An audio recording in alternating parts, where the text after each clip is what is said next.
Hello everyone, my name is AravaVT and I am a content creator for the first Descendants. Today we're going to go over the build for Sharen, who is a relatively easy to acquire Descendant that is needed in order to get specific rewards in the game. She's the only Descendant currently in the game with the stealth mechanic, and that makes her both fun and a challenge to play. I'm not going to go over how to unlock her in this video as it was covered in my previous video, so if you do need that information I will have it in the links below. Now let's start with her abilities. Sharen is a Descendant that excels in team combat. Her abilities allow her to do more damage when she is not being directly targeted. So she's really good for group play. She's great for going out and doing some of the defense missions and the mining missions, as well as soloing the Vulgus outpost. She's fantastic at. So she's a really unique skill set champion. As far as the Colossus battles go, she does great damage in there as well. But once again, as long as she's not being targeted by an enemy, she will do more damage to them, which is fantastic and makes for a lot of extra DPS. Her first ability is called Cutoff Beam, which is an electric fusion type ability.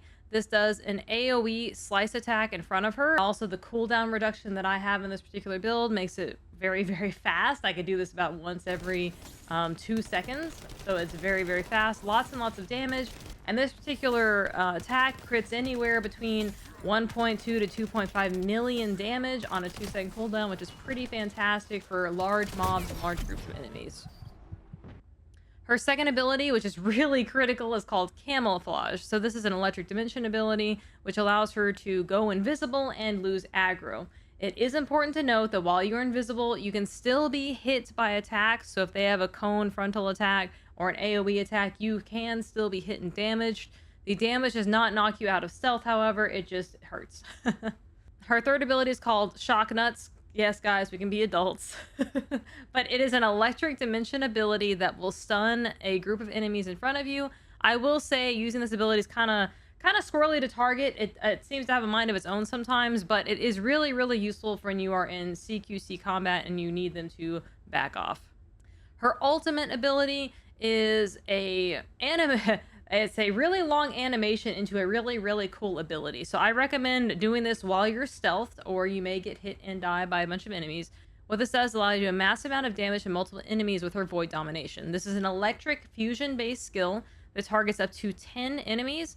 And when the swords hit the enemies, there is actually an AoE damage range, and they also have a DOT applied for electrical damage. So it is a very powerful ability, has lots of massive wave clear, and it's a fantastic move to use. It's cool, it goes through walls, you can do it while invisible, it's got a lot of use. And then when you get your cooldown reduction down, I can do this ability every 15 seconds.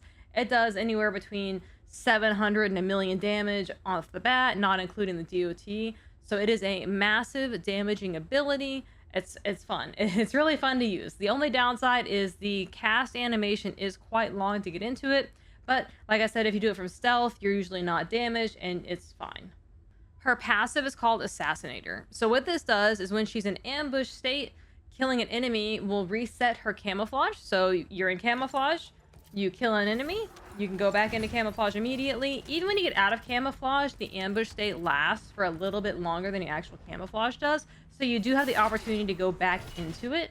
Once you get your cooldowns max, it's basically you have the potential to be almost always in camouflage. When attacking, it increases the damage against enemies who are not targeting the caster. When this ability is up, if you are not being targeted, you have increased damage against enemies who are not targeting you.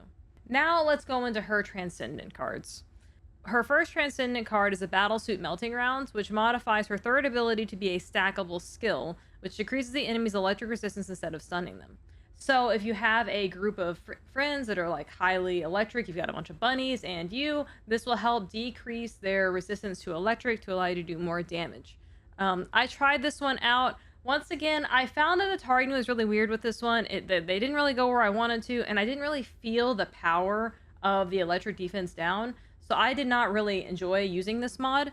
I opted for the next mod, which is the Void Domination. So this is her ultimate fourth ability, which increases the targeting range of this flash short sword and increases the enemy targeting speed. So what this does is this really speeds up that ability to make that cast time not quite so long. The targeting system locks on faster, and you're able to use the ability faster, so you're not stuck in that animation for quite so long. It's fantastic. I love this one. I have a total blast with this ability. Massive amounts of damage. This just feels really good. You get to... This is the power that you're looking for with the Descendant, I think. The third ability is Overcharged Edge, which modifies her active camouflage to consume shields instead of MP. The ambush damage is increased by the amount of shields consumed. So this is a fantastic mod if you're looking to do a true assassin build. I personally went more for the AoE approach instead of the single targeted assassin build. But if you were to build Sharen more like a one-shot sniper build, this would be the one that you would want to do, maximizing your cards for shields and shield regen and stack her that way. However, for this particular build, I went for the massive AoE because I really enjoyed her last ability. Her fourth card is the Release Cutting Force, which modifies the cutoff beam so it can be unleashed as a sword aura. So what this does is this allows the sword aura to expand in a longer attack. However, it significantly reduces the damage that the sword ability does.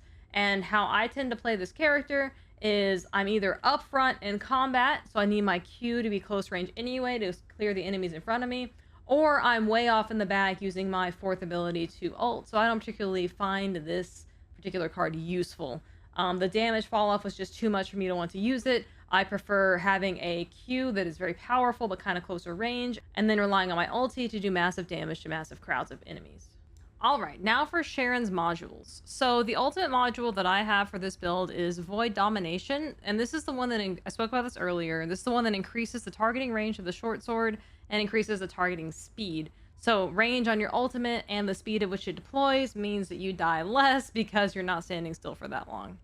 Once again, the short sword, this is a flavor thing. You can pick any sort of melee weapon that you want. Just make sure that you are going ahead and you are upgrading this module type here. This will give you 5 more energy for your build.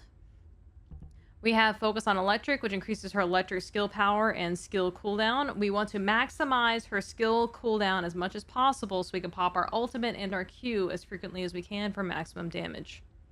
Skill Concentration increases her skill critical hit damage. Dangerous Ambush. This is a unique skill to Sharen because whenever her skill attack is landed while it's not targeting you, her skill power is increased by 24.9%. And if they're stunned, the skill power is increased by 50%. So if you use her third ability and you stun them and they're not targeting you, you get an extra 50% increased damage on your abilities. MP Conversion reduces her skill cooldown significantly. And then her maximum MP does take a hit here, but you want to stack your regen. You don't really need a lot of MP, you just need really good regen.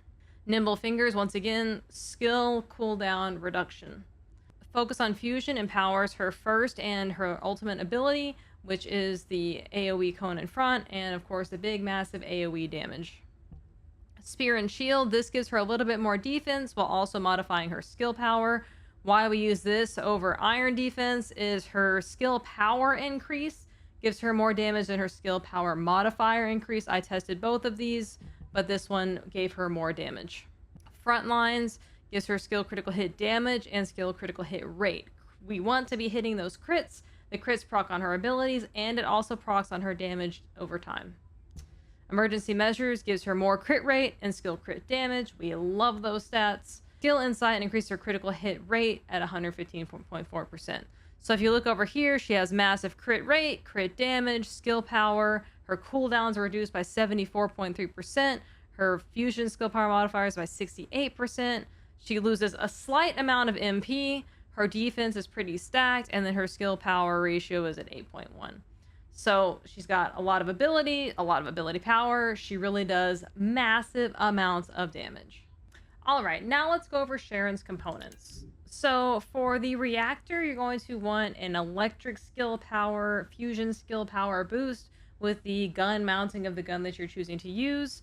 Right now, this one is not the best reactor. I have the skill critical hit rate, which is fantastic, but skill power would be great here. She doesn't have singular skills, so this is actually not optimal. And this is a fusion skill power boost ratio or an electric skill power boost ratio. That's really what you're looking for. Something to up her electric damage and hit rate. I'm actually running the full set for Sharen. So this is the full Supernova auxiliary set. This does a 4-set bonus. Her electrical skill power is modified by 8.6%. And then in addition, her fusion skill power adds an additional 12% on electric skill attack upon enemy inflicted with electrocution. It activates the thunderbolt at the target's location, dealing an additional electric damage equal to 100% of the skill power modifier. It's got a 50% chance. So this is a fantastic extra damage boost. What happens is you use your abilities, you will electrocute them, and then there will be the thunder shock ability afterwards. And it has the ability to trigger multiple times. On her individual components, I actually kind of have more of a defense build with this one. I would like some more HP on her. She's lacking a little bit of HP right now. As her current stats stand, she has 1,517 HP, 1,166 shield, and almost 19,000 defense. So she's stacked heavily defense with the modules that we have on her. So to feel a little bit more comfortable about taking some damage, I would like to see my HP increased here. So it's going to be really critical for Sharen. She is a glass cannon, so you want to make sure that your components are subsidizing your defense because it is not there in the module cards.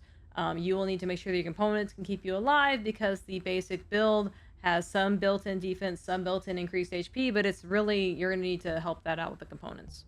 So I have some max HP here, adding additional shield with some fire resistance. Once again, depending on the boss that you're fighting, she will need resistances to stay alive. Especially in the Colossus battles. I haven't really had an issue with her out in the world doing missions, doing stealth missions, infiltrations, going into the mining and the defense missions. She has really no issues there. Where she's really going to hit her wall is in the Colossus battles. One-on-one targeting is really not entirely her forte. If you do one-on-one targeting, you're going to be using her Q a lot, which is going to require her to be kind of close to the boss, which will require her to take some damage, so you really want to make sure the components are helping keep her alive. I have MP recovery in combat and her max MP. I have some MP down cards, so I want to make sure that my MP is still enough to function. The great thing about Sharen is when she goes invisible, however, your MP regen is actually that of not in combat, so it really helps facilitate the build. However, it never hurts to have MP recovery in combat, especially on Colossus battles where you may be targeted frequently, and Colossuses don't care if you're invisible or not, they see you anyway. The backpack here, once again, electrical resistance. This is just shield recovery in combat. This is just things to try to keep you alive, get your resistances in there so you don't immediately fold with your low HP pool. I have upped defenses on these. Once again, I would personally try to get more HP-based modules if you can, also while incorporating some defense. And then max shield and the shield recovery modifier. Once again, this trying to keep her shields up, trying to keep her alive. It really, really benefits that when she is invisible, she is out of combat region. So even if you wanted to find the shield out of combat region, HP out of combat region, those do really, really well for her. And those are actually better and faster than the in-combat regions naturally. So the optimal build for Sharen, when you're looking at these modifiers, you want to get some HP and defense. If you're having trouble with the boss, you want to get some resistances put on there. And then ideally you want actually out of combat HP, out of combat shield, out of combat MP regions on her, depending on what you're finding that you're liking most in your build. I, for one, don't really have a problem with MP. I find that it goes really well with the pace to use her abilities. However, you may find that if you're really spamming your Q a lot, you want to really, really emphasize that MP region, utilize your going into stealth, and getting your MP back online as fast as possible. Thank you guys so much for watching my Sharen build guide. I hope this really helps you out. And once again, if you have any questions on anything, please leave comments below and I will get to all of your questions. Or stop by my stream. I stream every day on Twitch, the First Descendants, and I will be happy to answer your questions there.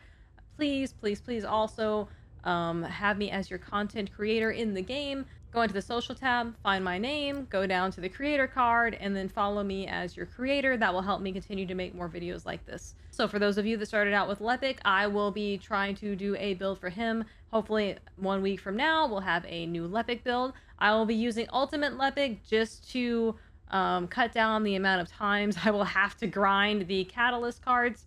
But I will make sure that the build is good for both Lepic and Ultimate Lepic, and then if I feel like the Ultimate Lepic is better, we'll go over that then, and what you would need to do to tailor the build to just be Ultimate Lepic. So, once again, thank you guys so much for watching. Have a fantastic day. Good luck on your loot drops!